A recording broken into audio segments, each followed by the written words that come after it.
welcome back to Three Legacies Recovery Recording Podcast, where we explore the ongoing journey of recovery and the spiritual growth that comes with it. If you enjoy our program, please be sure to like and subscribe to the channel, and don't forget to share with a friend.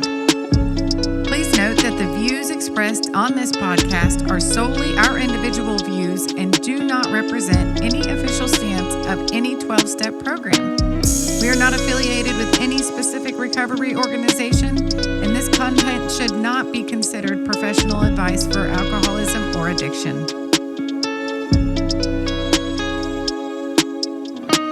Hey everyone, it's Paul from Three Legacies Recovery Recording Podcast with a quick note before we get started with this episode.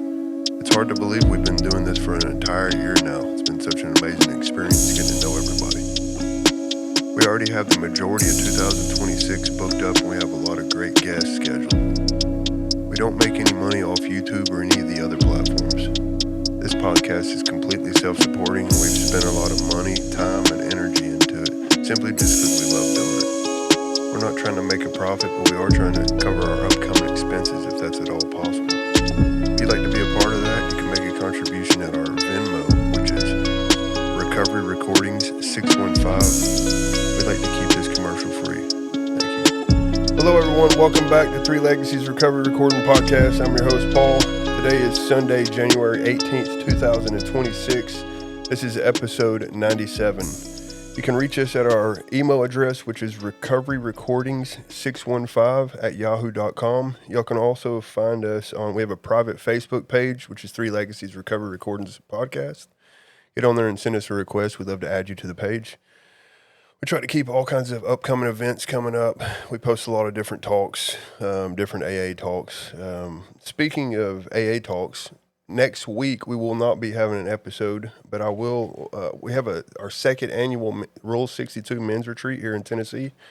Last year it was John E., Scott L., and Barkley R. that did the first annual, and then next weekend, which will be January 23rd through the 25th, we have Joe C. from Palm Coast, Florida, and Tom M. from Waynesville, North Carolina. So I'm going to be recording that weekend. So stay tuned, and I'm going to post the entire retreat on the YouTube page. I'll also have it on I'm sure I'll post all of them on the Facebook page as well. So super excited about that. Then the following week, which is it's going to be the first. I think it's the following Sunday. I don't remember the exact date. It's going to be Don L. from Bellingham, Washington. And so stay tuned for that. Super excited. This will be Don's second episode with us. Tonight's guest, we have, this is Bill's second episode with us as well. Bill was on our show on the second, I think it was literally episode 2. It was either episode 2 or episode 3, so it's exciting. It was almost 1 year ago, almost to the date. So everybody, tonight we have Bill C. from Torrance, California. How's it going, Bill? Very good. It's good to be here. Appreciate you, man. Appreciate you. Tonight's episode we're calling Spiritual Condition. Do you have one? I love that. Right? Yeah. How's everything going with you? Pretty good. Yeah. Still sober. There you go. How many years has it been now? 40. 40. Wow. What's your sobriety date? March the 27th, 1985. Wow. Nice. 40 years, huh? My wife's still talking to me, so that's good. Yeah. Nice. Yeah. Very good, man. Congratulations on that. Yeah. Speaking of our subject matter here, if you want to find out how spiritual I really am, talk to my wife. Talk to her. Yeah, I get it. Yeah, that's awesome, man. It's funny. I love the concept of spiritual condition. Do you have one? Right. First off, it'll make someone think. Especially somebody that just came into the rooms. Right. I'm sitting here thinking about what my experience when I first came in was. I remember my grand sponsor at the time had 30 years, right? And he used to talk about, you either grow spiritually or else, you find your way out of the room or whatever. You end up in a drink or whatever. And I remember thinking to myself, what the hell are they talking about? Like, what is it? It used to kind of piss me off, to be honest with you, right? And so I went on this little journey on my own. Honestly, it was kind of against my first sponsor's recommendation. He didn't necessarily suggest me not to do it, but I could tell he had a whole lot of resistance. But I went on this journey before I even started working any of the steps and stuff. And I went on a journey and would get into certain teachings. Like I got into Eckhart Tolle, et cetera, et cetera. A lot of the Eastern philosophy stuff. And I started, experiencing, a spiritual condition, right? I started discovering like, well, when I first come in, my mind was just everywhere, right? I was fixing to go to prison for a long time, right? I just got caught with a bunch of dope, and my mind was just all over the place, right? And I'd have story after story about whatever was going to happen in the future, right? And so I was all over the place, and I started to get into some of these teachings, started getting into meditation quite a bit, and I started discovering, oh wow, there's something going on that's in the background of all this, right? And it was pretty liberating, to be honest with you, right? So, so I love this idea of spiritual condition. Do you have one? Right? And talk to me a little bit about like why this as a topic. Well, my experience is, and then I form an opinion around the experience. It's what we do, right? We're a society of storytellers. Yeah. So I've been around for 40 years, and I can look back over the 4 decades that I've been on this path and see the phases that I've gone through. Now, it says in our big book on page 85 about the 10th step, it talks about the fact that the only thing that's going to save us is the maintenance of our spiritual condition. Yeah. And pretty much everybody knows, it's a threefold disease. It's physical, it's mental, and it's spiritual. And we talk about it a lot. And so there's a way of intellectually understanding what that is. And then there's something about really experiencing it. This is a life-changing program. And any spiritual path has a tendency to be life-changing. It changes our perspective of the way we see the world. Now, being human, we want to understand it, and we tie it all into God. Is there one or isn't there one? And I used to have arguments with my sponsor when I was new about, there's no God. Come on, man. This is lame, and he said sponsors have a tendency to say things like, I don't believe in the God you don't believe in either. Yeah. Which is confusing because I want to argue with you about it, Yeah. And essentially, the way I came in, I was very much an atheist. And what an atheist is somebody that creates a God and then doesn't believe in it. Amen. Yeah. Right? Sure. And so we come into this thing sometimes arguing about it or being confused about it. And our desire is to understand it. And when I look back over the time I've been around, it's an experience. It's not a concept. And if you stick around AA long enough, it will come and visit you. Nice. But it's an experience. So we can talk a good game, but do we really have a spiritual condition? After we do an inventory, a 4th and 5th step, do we have a spiritual condition? After we make amends, do we have a spiritual condition? So if I'm a newcomer in AA and I want to survive this thing, my first job is to get a spiritual condition. So at that point, then how do you get one? So you can ask people in AA, even if they've been around a while, do you have one? Yeah. It's like, maybe not, Yeah. Maybe they don't have a spiritual condition. They're sober. Yeah. But has there been a transformation? Are they still having trouble with personal relationships? So I've known a lot of people in AA, including myself, that have been sober a long time, and their life can be a pretty good disaster area. Yeah. And if you survive that, you don't drink again or run away or whatever happens, there's the possibility that you can finally develop a spiritual condition. So when I started thinking about this some time ago, I started writing some stuff down, and I thought to myself, what is that? Now, I've worked the steps, and I've worked the steps many times, and I've taken a lot of people through the steps. I've done Alcoholics Anonymous. So you'd think that Bill C has a spiritual condition. He's been a good boy. He's done all the work, and he's this guy, right? And so I really started looking at that later in sobriety and go, what does it look like? What have been my experiences? And what I thought, well, the 12 steps are designed to bring that about. That's what it's all about. That's why later in the step process, it talks about now you have one, and now it's time to maintain it. Yeah. And you shouldn't rest on these laurel things, Yeah. What's a laurel? Well, a laurel is a past achievement. Yeah. And when I came to AA, I didn't have any past achievements. Yeah. I didn't have a spiritual condition. I had a lot of opinions. Yeah.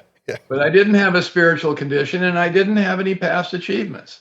Things happened to me, but they weren't achievements. I just ended up in places and stuff happened, right? So what I believe is what it looks like to me. I don't even think it's an opinion. It's the way I describe the experience I've had. The first pillar of a spiritual condition is the idea of powerlessness, which is the first step. You come in here, my sponsor wanted to know from me whether I thought I was powerless over drugs and alcohol. And for me, that was an easy answer because I was really beat up. I was very ill. Yeah. And as it turned out, I was a lot sicker than I thought I was. And I had cirrhosis of the liver, and I had hepatitis C, which back then they didn't even call it that. They weren't sure what that really was. Wow. But it was easy for me to say to him, yes. When we got together, I was like 6 weeks sober when I hooked up with him. I had been through a recovery program, and I knew that I was going to drink again. I didn't want to, but I always had. So I had no faith that I was going to stay sober. I wanted to, though. I didn't have the obsession, but I didn't know anything about the obsession being lifted. Here I am in AA talking to this stranger in his living room, and so 40 years later, powerlessness has much larger meaning to me today. It's much more than just drugs and alcohol. Drugs and alcohol are not the issue anymore. Yeah. Controlling other people is certainly one. My inability to accept things the way they are is certainly an issue. To this day, I have trouble with that sometimes. Depends on what you're talking about. Yeah. But I think I'm utterly powerless over everything. I have no control over other people. I have no control over the political situation in the country, Yeah. Nobody's ever called me from Washington, D.C. and asked me what I thought should happen. Yeah. Yeah. Some years ago, I shut off the television news. I wasn't emotionally stable enough to deal with it. Doesn't matter what side you're on. It's just insanity. And it's not in my backyard. It's not here. I'm an AA guy, and that's where I live. And I have no control over that either. I don't think I require any control. I don't think lack of power is my dilemma. My real dilemma is I think I have some power, and I keep asserting myself, and it creates havoc. Put ourselves in the manager's position, right? Yeah. Absolutely. Yeah. So powerlessness is certainly a key. And how long does it take us in AA to really recognize that? Decades. This spiritual condition isn't going to come overnight. We're not going to work a few steps and all of a sudden we're very spiritual and we've turned everything over. It has not been my experience, nor any of my friends. Some of us are a little bit further down the road than others. A lot of that can just have to do with your personal demeanor, your attitude. Like, are you basically an angry dude? Yeah. That's going to take a while for that anger to go away. Yeah. It's true. Yeah. I'm sober and know some people that have been incredibly violent people in their past, and they no longer are. And they're not suppressing it. It has been lifted from them. So that's a spiritual condition, that isn't just willpower. So the first pillar is powerlessness. Now, you've been down some spiritual paths. You and I have talked about Alan Watts and Eckhart Tolle, and all of those people talk about personal powerlessness. We are not running the show. All of them. It isn't just AA. Yeah. Everybody talks about that. Certainly the Buddhists do. The non-dual people, Nisargadatta and all of them, that we don't have any power.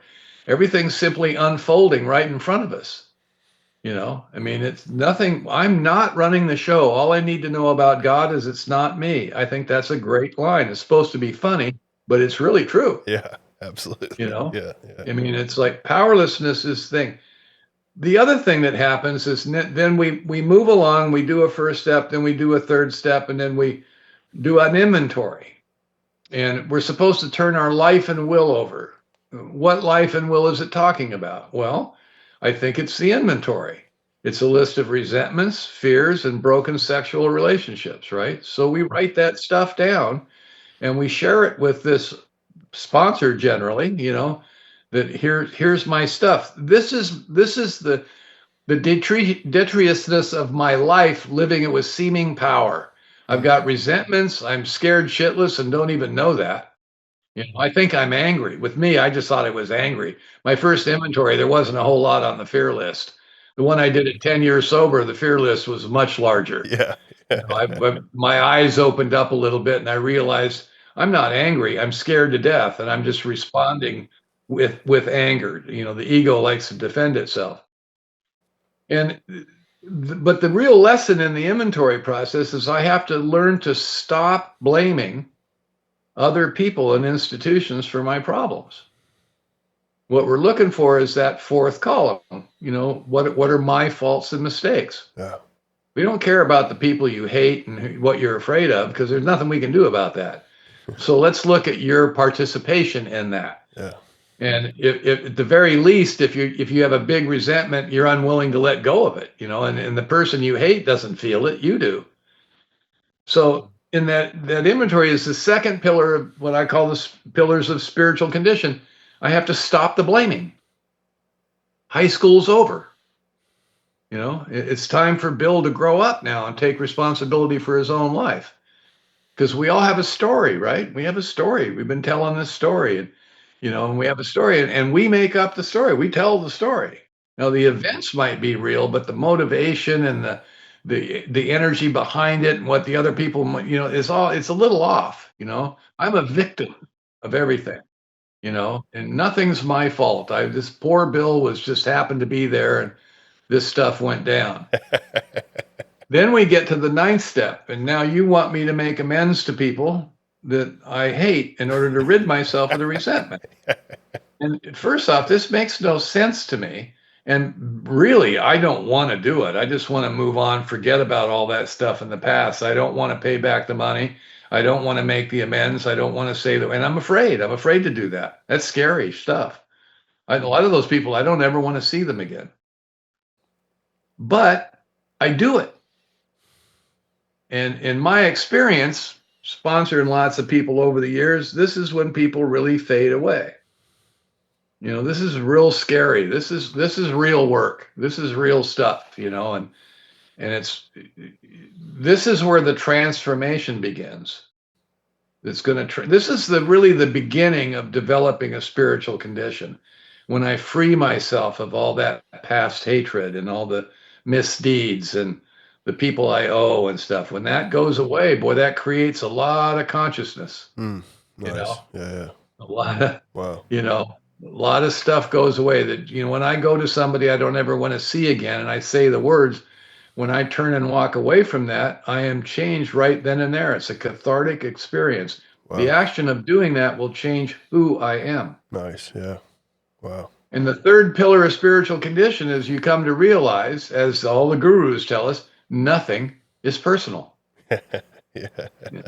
Nobody was ever doing anything to me. They're just doing what they do, and I happen to be in the blast radius of their behavior. And sometimes you're in my blast radius. I'm not focused on you. You're just the next victim in line. I'm just doing what I do. I can't help myself. And so nothing is personal.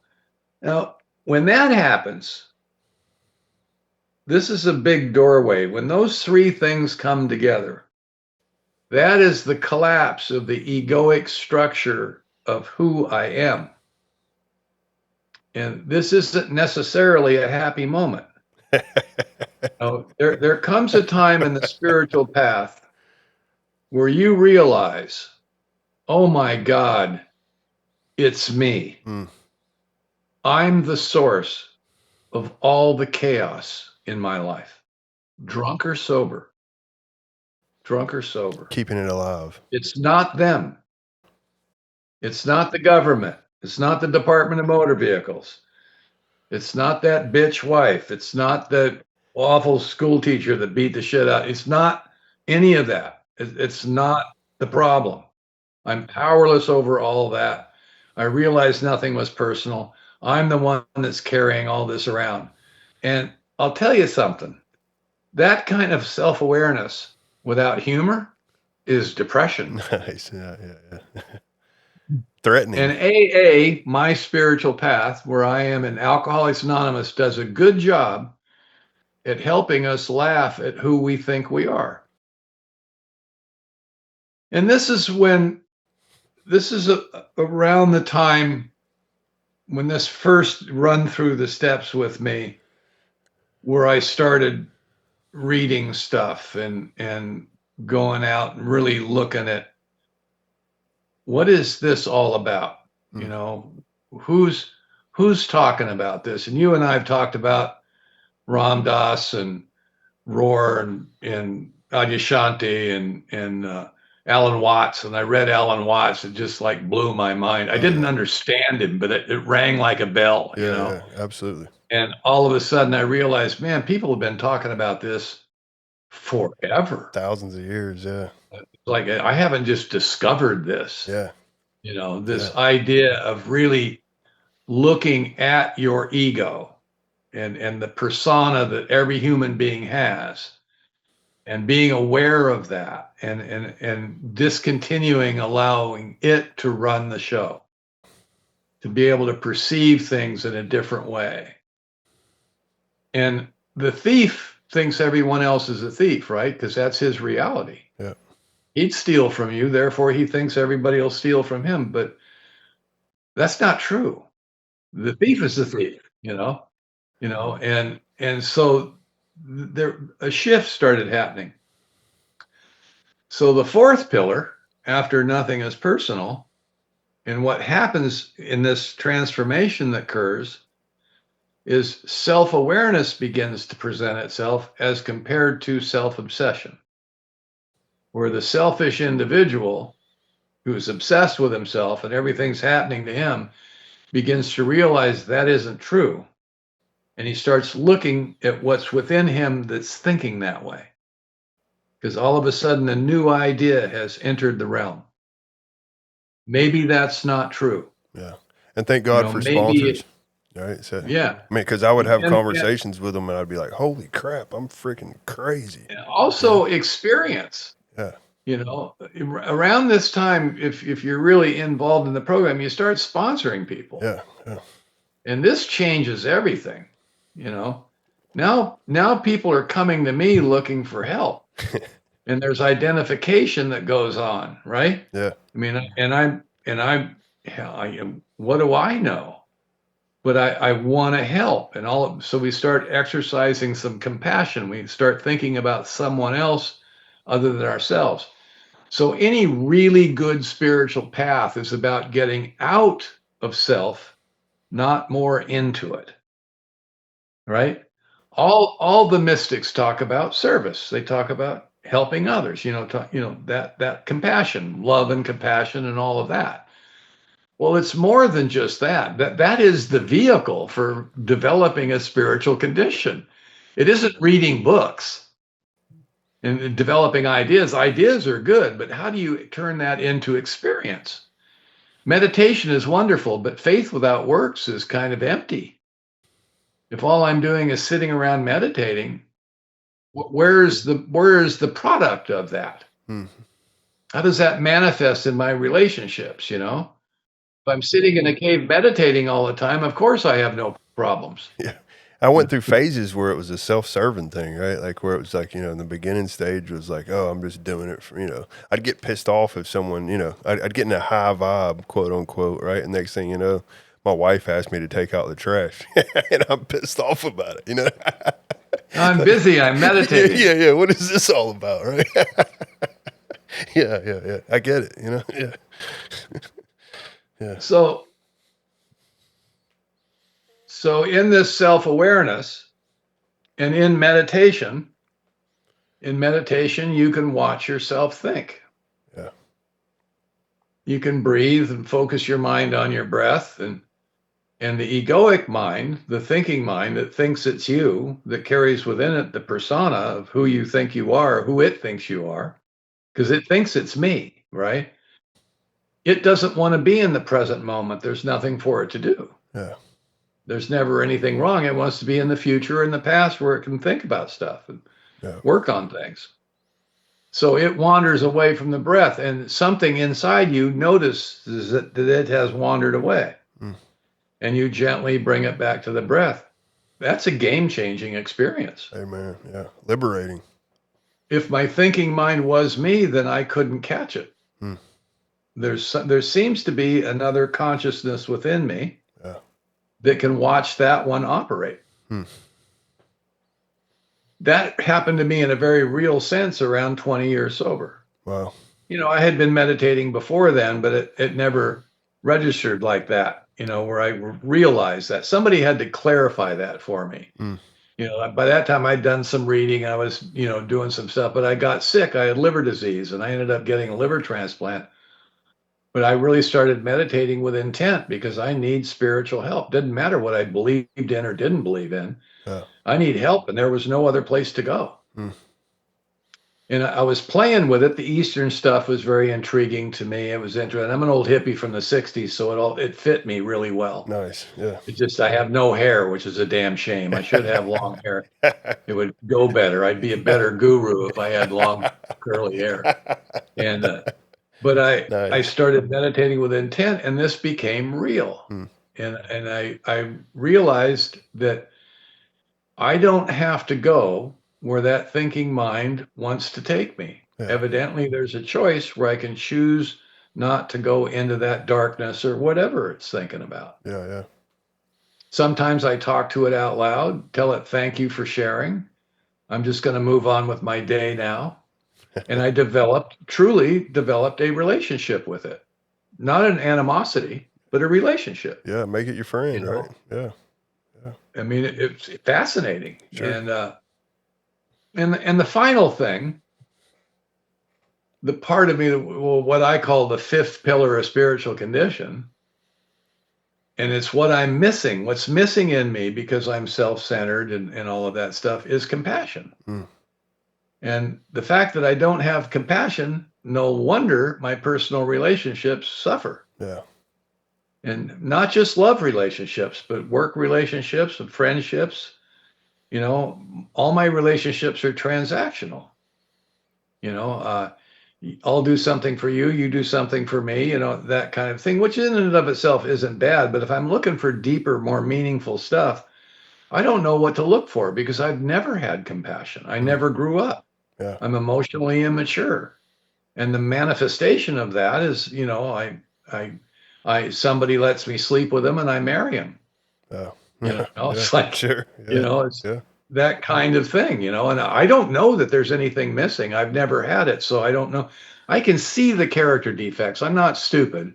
I might be arrogant. I might be self-centered, but I can see that. And I know that I should be less that way, but I don't know what's missing in me. And the mechanism that the AA pathway uses to develop that compassion is sponsorship. Nice. Being sponsored, experiencing that kind of compassion from another human being, and then trying to help others. Now, initially when I was doing that, I just wanted to look good. I'm looking for devotees. I want followers, because I figure I'm going to run this. I'm going to run this place, That's all I had to work with. Yeah. Is my ego. And I'm the classic alcoholic, the egomaniac with an inferiority complex. Yeah. Very concerned about how you see me, I'm very concerned about my persona and how I'm perceived. So there's a lot of arguments in my life, a lot of hassling, arguing. I'm very verbal. I have opinions, and I'll defend my opinion. And Yeah. being right is really critical to me, is very important. When the sponsor says, "What do you want to be, right or happy?" And I go, "How come I'm not happy when I'm right?" Yeah. That's my response to that. Yeah. And so that's who I am. So this compassion thing is missing. I mean, I have feelings for people, but I don't have any depth. I'm not capable of intimacy. Wow. Yeah. I'm like a teenager, right?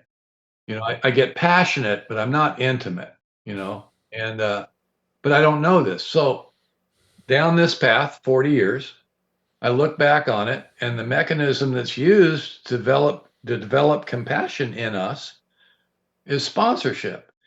And my contention is, if you don't do that, I don't know that it ever gets developed.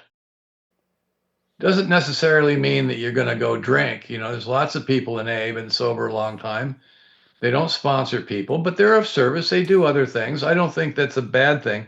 But my experiences, my personal experiences, I may have started off on an ego trip to get sponsees, and it didn't matter what my motivation was, because what happened is I started falling in love with people. I started really caring. People let me into their life. People trusted me, and I had to ask myself, am I trustworthy? Can I really be here for these people? Some people have latched on to me like a father figure, because how many people do you know in AA that didn't have much of a father growing up in an alcoholic home? And you feel that connection, and it changed my life. Now, you only realize that looking back. You have to be around long enough, you look back and you realize there was a shift at 10 years sober. There was another.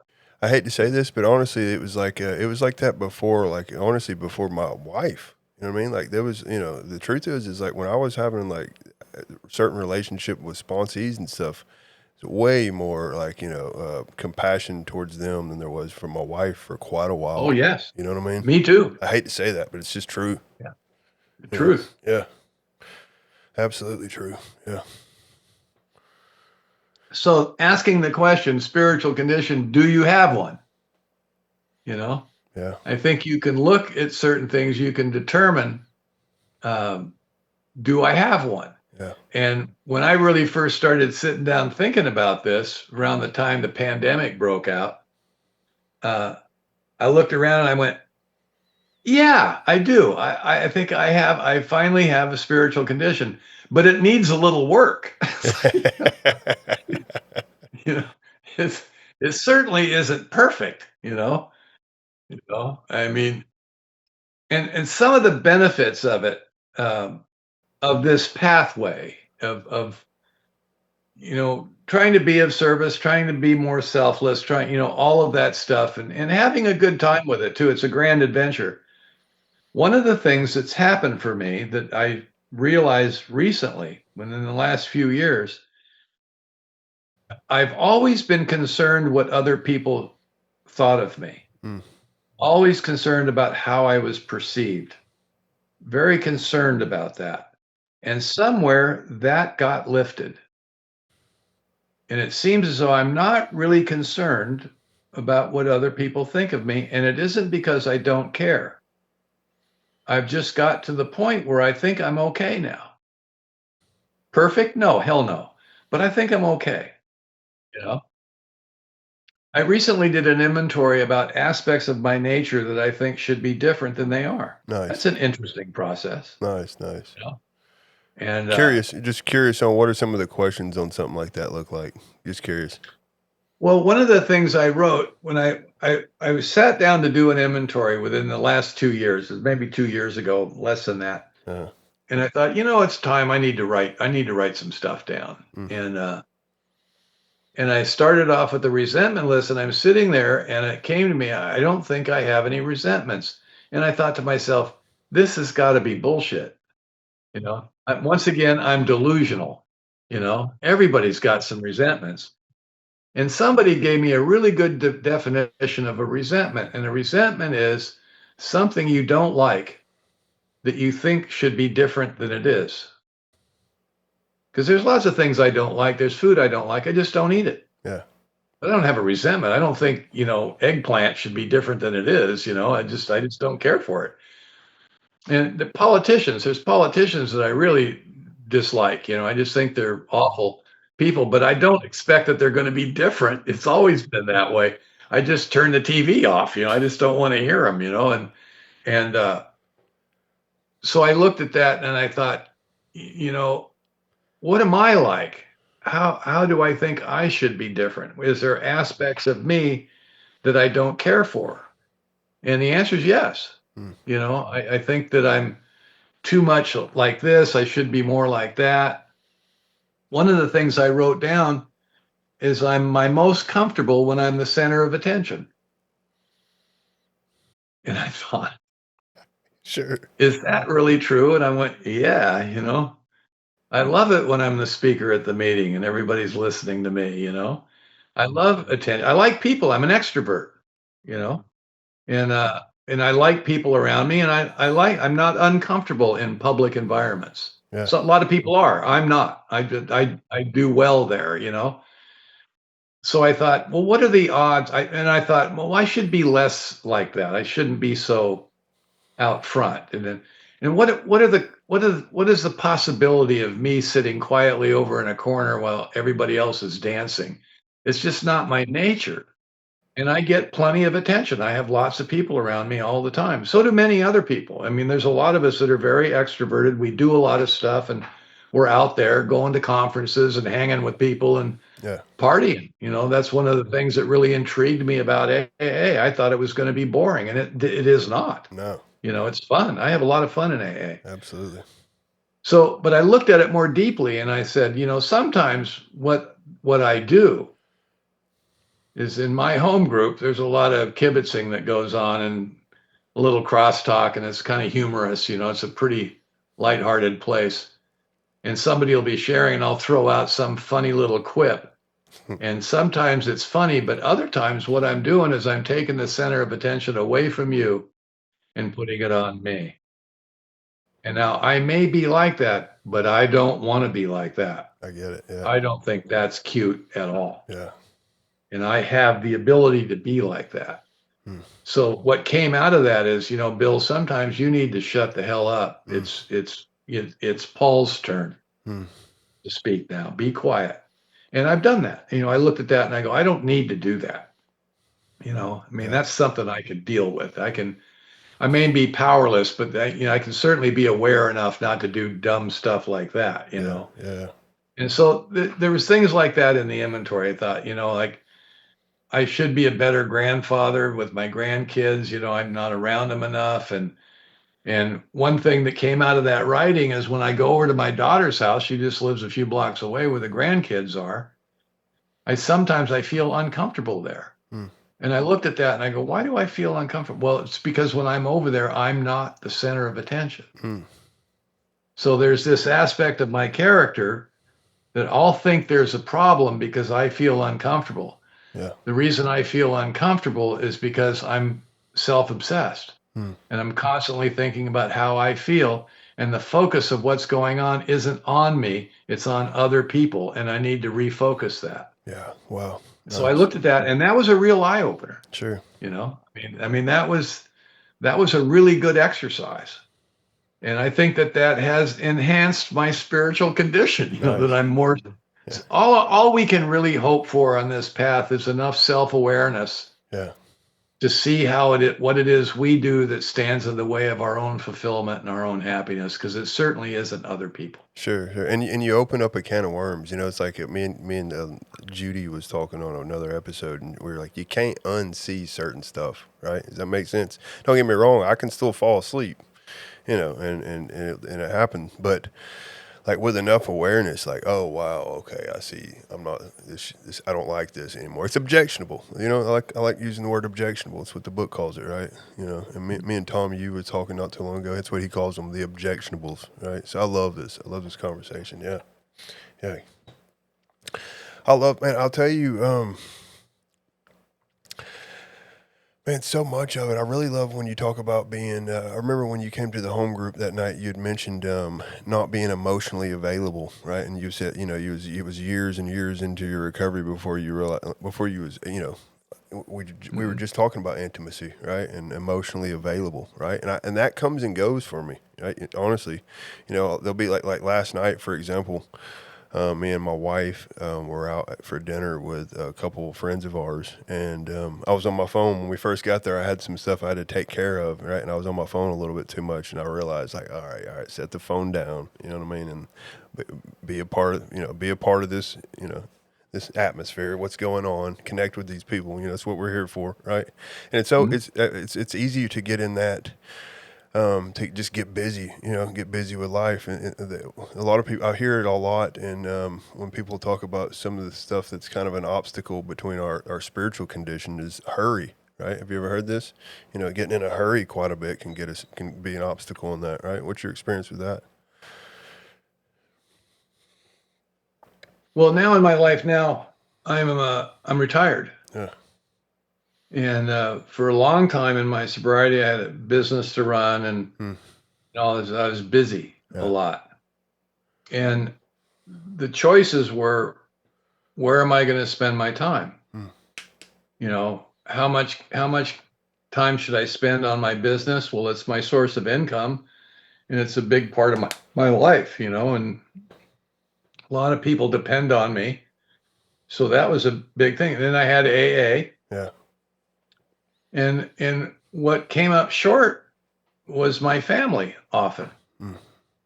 And one of the experiences I had when I got sober, I was very ill, and I started getting healthy. I lost a bunch of weight, and I started riding bicycles and stuff, and got real obsessed about it. And I got healthy, changed my diet, and I got healthy, which really saved my life. I had no idea how sick I was. And anyway, and so I'm running my business, and I'm riding my bicycle, and I'm busy. And I had 2 kids at home when I got sober. My daughter was 3 years old. My son was 4 months old.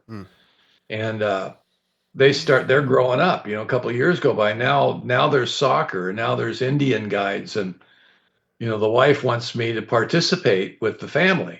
Yeah. Well, I'm busy, man. I'm an AA dude, and I'm an industrial magnate. I'm an international conglomerate, and I'm just full of myself. I don't have time.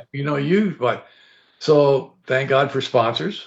He says, you go home, be with your kids, and so I'm trying to do this. I'm spread myself pretty thin. So my wife says to me, she says, my son Thomas, who's about 5 years old now, is started T-ball. And she says, he's going to have a T-ball game Saturday morning. I think you should be there. His first T-ball game. And I said, no, that's when I ride my bike. That's when I go with the South Bay Wheelman. I go riding on Saturday mornings. I'm not giving that up. I'm committed to that. She goes, I think you should be there. And I'm thinking, no, I'm not doing that, man. This is for me. I'm self-centered, you know. Yeah. And it seemed like a good argument to me. So I go off riding. I and the whole time I'm feeling guilty. Yeah. Yeah. And coming back from the ride, I tell this buddy of mine, I said, let's go by the baseball field. I think that game's going to be going on. And so we go riding by the baseball field, right? And I get off my bike, and I get up in the stands. And at that time, he comes up to bat with the ball on the tee, right? And he hits the ball. He runs to first base, turns around and looks up in the stands to see if somebody's watching him. Wow. I never had that experience growing up. Wow. And I saw him, and I waved at him, and I said to myself, I will never miss one of these games ever again. Nice. Because it hit me how important that was for him. Yeah. I'm his father. Man.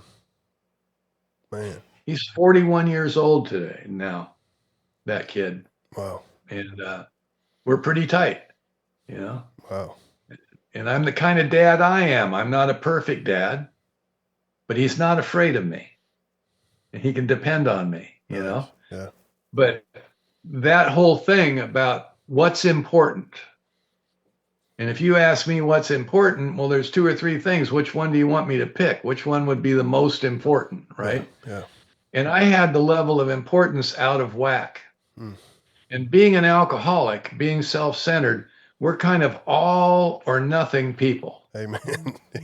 you know? Yeah. And people talk about balance a lot. Yeah. And I learned about balance. I learned how I can run my business, be there for my children, maybe not all the time, Yeah. but some of the time, Yeah. you know, and be a part of AA. Mm. I mean, I'm married, got a business to run, and I got 2 kids, right? Mm. If I'm going to 7 or 8 meetings a week, there's something wrong with me, Sure. because it's not about the meetings. Yeah. There's something wrong with my spiritual condition. Amen. I've got something out of whack. And I fortunately had a sponsor that when I was new, he sent me home. He says, "Hey, you got a wife and 2 kids, right? You should be home. Why are you're here every night? And Nice. you're 6 months sober now. You're 5 months, whatever it is. You know, you need to go home. Yeah. Pick a night. Go Yeah. stay home with your family." Because I'm hiding out from him, really. Mm. I have no intimacy. I'm not connected. Mm. And I don't know that. Wow. I don't know it. You only figure that out looking backwards, Mm. you know? And, you know, I went home and I thank God I did some stuff with my children, and I have a good relationship with my children. It could have been another way, you know? I'm very self-centered. Yeah. Wow. Yeah, I get So that. the balance, you know, it's like it's fun, you know, with the real thread in AA that's kept me in Alcoholics Anonymous all these years is sponsoring people. Yeah. Because I could always answer the phone, and they can come to my house and read the book, and I can be there with my kids. Grew up. My daughter at my 40th AA birthday party here in my backyard. My daughter came. She wanted to say something at the party. Wow. She gets Nice. up there, and she's beautiful, and she's a teacher, and she's really cool. Yeah. And she's very much a lot like me. But she got up there with the microphone, and she had about 200 people in the yard. And she says, "I've had to share my father with you self-centered weirdos all these years." Because they grew up in a house with all these weird uncles around, you know, eating Yeah. all the cookies and staying for dinner and That's stuff, funny. you know. Yeah. Yeah. So you can incorporate it into your life. Yeah. Yeah. I love that. Wow. I love that. Yeah, it's crazy. It's just part of the waking up and starting to experience this stuff. You don't like you said, you can see it in the past, right? But you don't see that in the beginning. Man, you know, I love how you just said, what'd you say? You said I was like running from them or whatever because you wasn't intimate or something like that. Man, that's huge. Well, intimacy is scary. I mean, that's why a lot of people Yeah. don't like to sponsor people, because it's very time consuming. It seems like that. Yeah. But it's also very intimate. You know, people are sharing their life with you, you know, and a lot of people are afraid of that. They don't want that. It's Sure. too close. Yeah. And, you know, I've had some remarkable experiences doing that, you know, and one of the things that happens, you talk about spiritual condition, you think that you're the teacher and they're the student. Yeah. And then later on, you realize they've always been the teacher. Yeah. Yeah. And if you really want to take a hard look at yourself, you'll see yourself through other people's eyes much better than you'll ever flesh it out on your own. Wow. And a lot of those men that I sponsored for a long time, I read inventory to them now. Nice. Yeah. I get We're that. all on the same team now, Yeah. you know. The relationship evolves. Yeah, yeah, I get that. That was the game changer since here recently over the last few years into the sponsorship I have now. You know, is exchanging inventories, which is huge. I needed that transparency. I didn't realize, like the sponsor I had before, my current sponsor. There was a side of me that just felt like, and he just passed, and he was a great guy. But there was a side of me. I got to this point where. Like I couldn't share certain stuff with him, right? Because I felt like it was almost like a touch of righteousness, and it was all in me, really. Because the guy, you know, but like I just felt like it was like a block there where I couldn't share certain stuff with him. And then my current sponsor, 10 minutes after I was on the phone call with him, my first phone call with him, I'd shared with him some stuff that like I hadn't told my last sponsor, you know, and he'd been sponsoring me for a few years at that point, you know, and. And I love the fact that the transparent, how my current sponsor is transparent, real transparent, to where like I don't think he's like, just Mr. Do Good. He's just as thrown off as me and all kinds of different. And conversations like this, whenever you talk about like running from intimacy, it's like, oh man, who can't relate to that? If you're in Alcoholics Anonymous and you say you can't relate to it, give it a few years. You might wake up to this truth. That's just where I'm at with it, right? And man, I remember when you came to the home group that night and you'd shared this same stuff, the whole room lit up. Like, wow. Like, saying the stuff no one really wants to talk about, right? But yet it's so true. So true. It is terrifying. You're right. It's terrifying. It's, I don't know, man. That's good stuff. Well, one of the things, like, we confuse this spirituality or spiritual condition with religion and God and dogma and morality. Yeah. And it's not about that. Sure. And I know you like Ellen Watts. So one of my favorite Watts saying, and I misquote it, but I like the way I quote it better. I think I've improved upon it, But in his book, The Wisdom of Insecurity. Great book, yeah. He defines belief and faith. Oh, yeah. And he was a college professor, so he defines stuff really well. I mean, his language skills are frightening. It's like, crazy. It's like you got to read him with a dictionary. It's like sometimes. But anyway, he says that true faith is not knowing and having that be okay. Yeah, yeah. And a belief in something, like I can believe in a God, an anthropomorphic creature in the sky, a Christian one, or whatever it might be, and I believe in that. Okay. Mm-hmm. What Watts is saying is real faith is not knowing. Yeah, you don't know. Yeah, true. And having that be okay. Yeah, it's so true. Yeah. So I've kind of extrapolated that from my understanding that God, for lack of a better word, you could call it anything. Sure. Is an experience, not a concept. Yeah, yeah. It's experiential. It's not intellectual. It's experiential. And we want to understand. We're cursed with that. One of the things is, you look out in nature, there's no morality in nature. There's no good or bad, right or wrong. Yeah. We create that. Sure. That's a concept of the egoic mind. Yeah. We look out in nature and we determine that some stuff is good and some stuff is bad. No, it just is. Yeah, yeah. Neither good nor bad. Yeah. And you can argue with people, oh, there's some stuff that's just bad. Well, Yeah. I think that too. Yeah. But I think inside, which I know, is that things just are. Yeah. And I have trouble with that. Absolutely. I think things should be different than they are, and they don't change, and I suffer. Yeah. Right? Yeah. So I'm not cured of that. I have that, but I think I have a better understanding of, I don't know about right and wrong anymore. Mm-hmm. Like, you look at the yin and yang symbol, right? Yeah. The white and the black. Mm-hmm. Well, within each one, there's part of the other. Yeah. Yeah. They cannot exist without each other. That's true. Right? You can't have light without dark. You can't have dark without light. You can't. That's non-duality. Yeah. Things just are the way they are, and I am the way I am. Mm-hmm.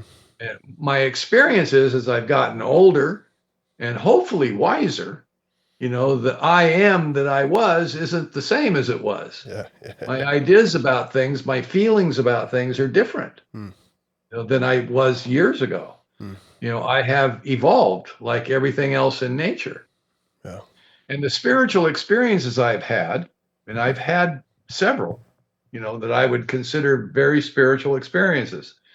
They've been subtle, there hasn't been room turning white or anything like that. But what they are feelings of connectedness, of unity, unifying feelings, where there's those moments where I'll look at something and go, oh, there you are. And I'm there right with you, It's like, there you are. I'm not separate. Yeah, it's not little old you dropped off in the world anymore, right? Now you're connected to whatever. like whatever's here, like it's getting, yeah. The ego, I am always the subject and everything else is an object. Yeah. And those experiences are when that separation goes away. And they're like flashes. Yeah. Yeah. I believe that's what happened to Bill Wilson. Nice. And the evidence is it changed the course of his life. It was never the same again. Yeah. I believe that's what happened to me on March the 27th, 1985. Something outside myself touched me, took away the obsession to drink and use. And here I am today. I did not make that decision. I hear you. It wasn't a decision I made. I Yeah. was just tired. I needed a rest and I checked myself in, Yeah. and that's it. Yeah. And it wasn't the first time. Yeah.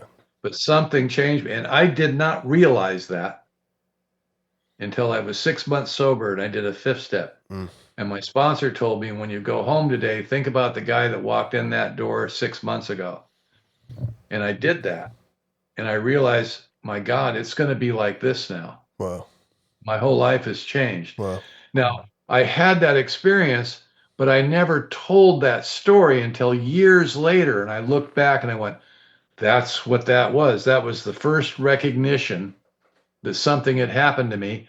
What else do I need to know about God? Yeah. Do I need to define it? Only if it makes you feel better. Yeah. But the experience is stunning. Yeah. Absolutely. And I've had a few of those like that. Same. I tend to have like big, not white light experiences per se, but like awakenings, what I would call little awakenings or big ones, like periodically, usually once a year or so. Honestly, like stuff that just those moments that where it's like, oh wow, like I'll maybe go through like a down moment or a down time of life or whatever, and then as I come through the other end of it, it's like wow. I'll tell you though, my experience with like being the watcher, right, and was way before I even worked any of the steps. Honestly, my first sponsor, he baby stepped me through the whole thing, and we got to know each other quite a bit just through conversation, and but I'll tell you also, I think this may have been obviously, karma or whatever, or where I was at in life, but also my mind was so torturous, right? That I think that a lot of that suffering was it broke me out of it. I could hear for the first time, I started getting into the power now and stuff like that. And like all of a sudden, like, man, I was glued to that book, Now the compassion and all, none of that was even considered. You get what I mean at the time. But I started getting liberated from like this monkey mind that's just all over the place. And when I started seeing that I'm not that, it's funny because it was like I was almost like addicted to that I was getting into meditation, etc. Because it was like some sense of relief for the first time, right? And it was it was like wow, it's unbelievable. But then like it turned into still like honestly a self-obsession, and I still ran into a lot of issues with it. And I love how like I don't know, are you a fan of Ken Wilber? You like Ken Wilber? You know him? I know about him, but I haven't really read much. Yeah. Yeah. So Ken talks about there's the differences between waking up and growing up, right? And waking up is like you're being one with the ultimate reality, but what growing up is having the ability to take on the role of other, right? And which is huge, right? And that was my experience with was like years into recovery where I was able to be like, oh wow, like what you're saying about like just in someone's blasting radius, or they're just in my blasting radius, right? But I really I get moved by the intimate conversation, or the conversation about intimacy, etc. Because I'm just maybe touching the surface of it. You get what I mean? Maybe I can start seeing how these are issues. Let me put it that way, right? Like and I love having conversations. Part of the problems with being intimate is the ego wants to defend itself. Gotcha. Yeah. And if you can get beyond that, where you have nothing to defend, that's part of the thing about I'm not so concerned about what people think of me, because I think I'm okay now. I don't need it. There's nothing to defend. Yeah. It isn't about being superior. It's just that I think I'm okay. I don't require that validation. Yeah. Well, the thing about how you get along in an intimate relationship with the woman you live with, or the partner that you have in your house, that's a deep thing. Yeah. It's like am I capable of making amends when I do the wrong thing, or am I going to defend myself? And for some reason, that seems to be the last place that we really practice that, Yeah. And I've run headlong into that. Yeah. I have enough self-awareness where I realize I am not going to apologize to her. I don't give a shit whether I should or not. No. What the hell is that? Yeah. Yeah. I'm pretty good at making amends where I know. I'm better now. Yeah, but you run into that. Sure. You feel that. Absolutely. Yeah. I'll tell you, it's funny because I was just able to start saying this over the last couple of years. I absolutely despised anything about Christianity, right? When I first came in, like if you mentioned the word Jesus, I'd just disregard you as a person. Honestly, that's just how much, that's the damage I had from just around the whole thing. But it's funny because I never ever thought. I remember when I first had these experiences, when I would share them with people, and there's still a little resistance right now. But when I would share this stuff with people, I felt so freaking weak. But man, I'll tell you, like about 2 years ago, I had a head-on collision with Jesus, right? And when I say that, I don't mean like, legalists, like you have to believe this, you have to believe this. I mean like the Holy Spirit, right? Like there's something happened where like I started reading certain parables, etc., where like something moved inside of me, and I was like, wow. And I was able to see like this man that was able to walk around loving on everybody through the power of the God, right? And I had like an internal shift through that whole thing. And it's funny because again, I feel weird when I tell people that, but it's just my experience.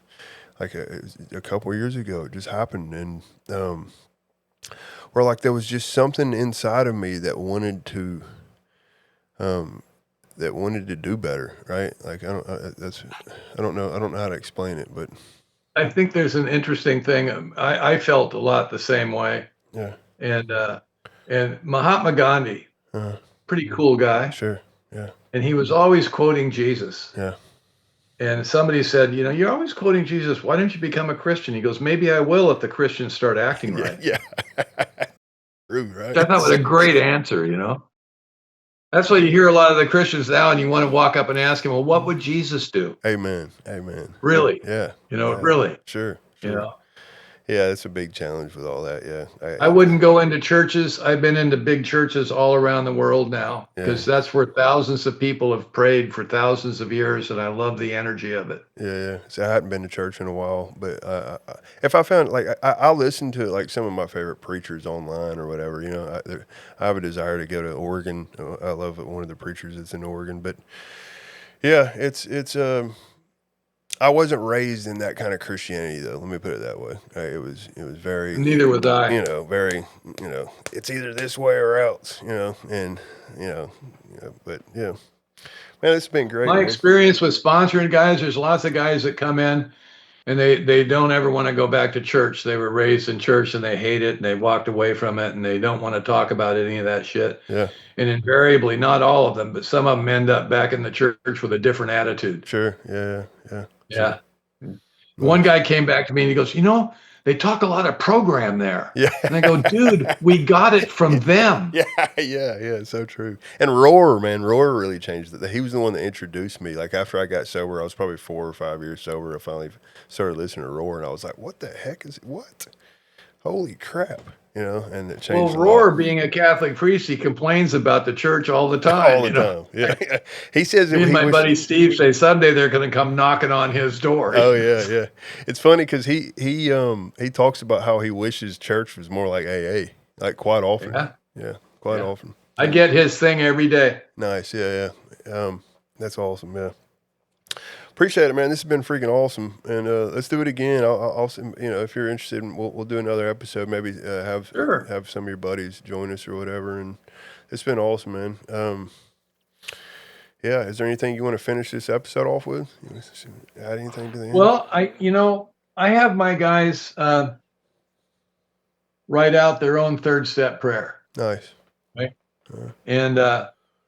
And to make it personal, because it says the wording was quite optional. So maybe what we could close. I wrote one some years ago that I really like. Maybe I can read you this prayer. Absolutely. Heck yeah. Yeah. It says, I wrote this back in 2008. Wow. And I keep reading it. I like it. I think it came from someone else. Yeah. It says, Father, open my heart, help me to love fearlessly and without concern for consequences. Relieve me of the aspects of my nature that block me from being truly intimate with my fellows. Wow. Guide me down the path that leads to the oneness of all things. Open my eyes that I may see the beauty of what is, the tranquility in the moment, the peace and the acceptance of what is. Relieve me of the bondage of having to live my life. Help me to simply watch it unfold. Wow. Wow. I love that. I like that. Yeah. And that was 2008. How long had you been sober at that point? Well, I got sober in 85, 95, 205, 20 some odd years. Yeah. 23, 24 years. Nice. Nice. Yeah. Thank you. And thanks for having me. Yeah, This has man. been fun. I enjoyed this. Absolutely. Thank you. And we'll stay in touch. I'll be in touch with you soon. Okay. Appreciate you, buddy. Good night. Have a wonderful night. See you. Hello, and welcome back to Three Legacies Recovery Recording Podcast, where we explore the ongoing journey of recovery and the spiritual growth that comes with it. If you enjoy our program, please be sure to like and subscribe to the channel, and don't forget to share with a friend. Please note that the views expressed on this podcast are solely our individual views and do not represent any official stance of any 12-step program. We are not affiliated with any specific recovery organization, and this content should not be considered professional advice for alcoholism or addiction.